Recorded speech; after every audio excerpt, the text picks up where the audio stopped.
Welcome to Slide Guitar as a Second Language. My name is Phil Johnson. Before we get started, before we go much further, I think we better tune up.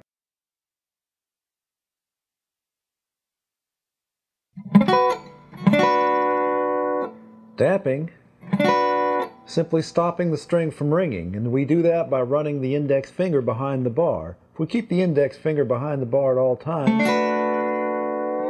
it doesn't affect the tone once the bar is on the strings, but once we lift the bar up, the strings are damped and the note is cut off. So this is a technique that we're going to use when we want to play quarter notes and 16th notes and 8th notes. Damping is going to be like breathing. It's going to have to be that natural. So we damp with the left hand. We'll also learn how we can damp with the right hand because our index finger is going to be doing other things, and we'll have to know how to damp with our right hand. Now that's everything in Lesson 1. Starting with Lesson 2, 3, and 4, we'll learn the basic chord forms that we'll be working out of. We'll be working out of basically 3 important chord forms that we call chord form 1, chord form 2, and chord form 3. Let's take a quick look at those.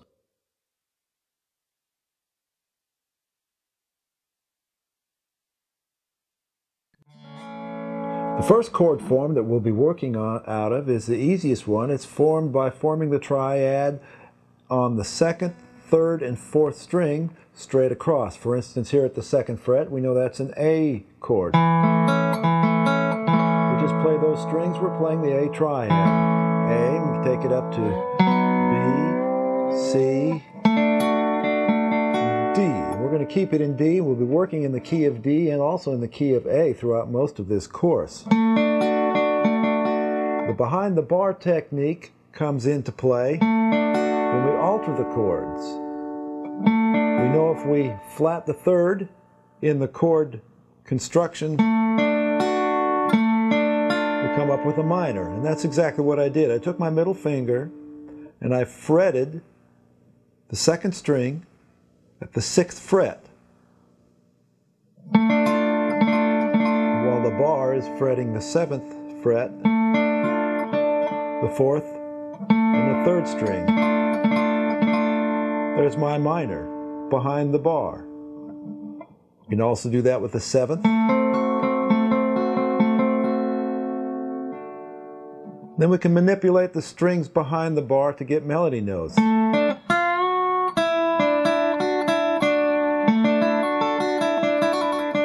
That's basically what behind the bar technique is all about. So that's chord form 1. Chord form 2 is based on this F brought up, and it looks like this. And we can do the same thing. We can manipulate the strings behind the bar to make different variations out of chord form 2. For example, raising, taking the index finger and raising a half a step of 1 fret from the 5th fret to the 6th will give me an augmented chord.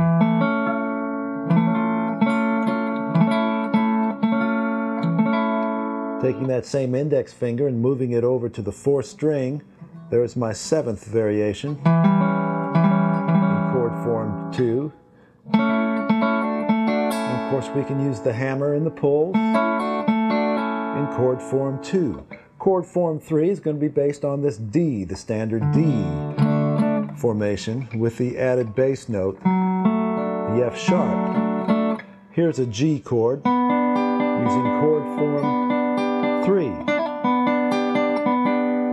And there's various ways, hammering and pulling off on strings to manipulate behind that chord as well. So that's Lessons 2, 3, and 4. We'll learn all about that. In Lesson 5, we'll take a look at some additional chord forms and also take a look at manipulating the strings by bending behind the bar, pulling on the strings, and take a look at how we can add harmonics to this slide guitar style.